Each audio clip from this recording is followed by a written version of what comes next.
तन्हा गुलशन, फूल होते हैं जहाँ खार भी होते हैं। अब रात में बहुत बहुत मुबारकबाद पेश करता हूँ। आपने बड़े खूबसूरत अंदाज में शायर अहले सुन्नत जनाब भाई मोहतरम आज़म रज़ा तहसीनी साहब क़िबला से उनके खूबसूरत अशार समाअत फरमाए और महसूस हुए।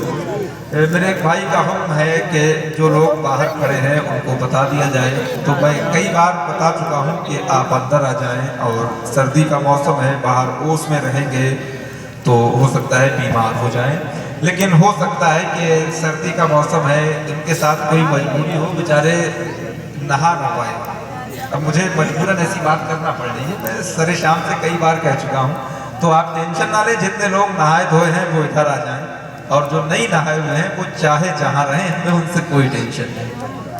इससे ज़्यादा बाजार जुमला में इस बाजार में नहीं आपसे बोल सकता। मुफ्ती साहब क़िबला तशरीफ़ फरमा है, क्योंकि वक्त बड़ी तेज़ी के साथ गुजर रहा है, और बहुत जल्द इंशाअल्लाह हम सबके दिल की धड़कन, हम सबकी आंखों का नूर हुजूर पीर तरीक़त रहबरे राह शरीयत आबरूए अहले सुन्नत शहज़ादे सरकार ताहिर मिल्लत सरकार सैयद रिजवान मियां साहब क़िबला बिलग्राम शरीफ की आमद, जिनकी एक उंगली का जब इशारा होता है तो जाने कितने जिन्नात भूत आसिफ सब भागते हुए नजर आते हैं। आज अल्हम्दुलिल्लाह हम यहाँ बैठकर जब उनके नूरानी चेहरे की ज़ियारत करेंगे तो हमारे साथ जितनी परेशानियां हैं वो इंशाअल्लाह सब दूर होती नजर आएंगी।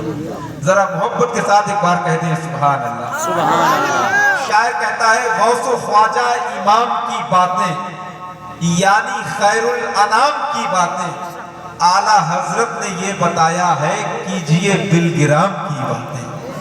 आला हजरत ने ये बताया है कीजिए बिलगिराम की बातें। तो मैं अहले कमेटी को मुबारकबाद पेश करता हूँ कि आज आपने अल्हम्दुलिल्लाह ऐसे पाकीज़ा खूबसूरत मेहमान बुलाए हैं कि जिनके कदम की बरकत से आज रसाया खानपुर की सरजमीन अपने मुक़द्दर पर नाज करेगी। आले रसूल की आमद जिस इलाके में होती है उस इलाके पर अल्लाह की रहमत की बारिश में इजाफा हो जाता है। मैं आप हज़रात को बहुत बहुत मुबारकबाद पेश करता हूँ। बस ऐसे ही आप हज़रात इत्मीनान और सुकून के साथ तशरीफ़ फरमा रहे। बस चंद लम्हात के बाद सरकार रिजवान मिल्लत की आमद होगी। खलीफा हुजूर तहसीन मिल्लत हज़रत अल्लामा मुफ्ती आशिकुर रहमान साहब क़िबला तशरीफ़ फरमा है।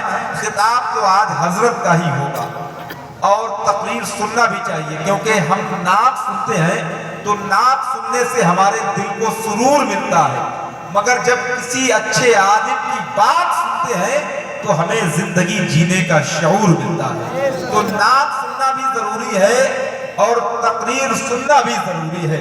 लिहाजा तकरीर तो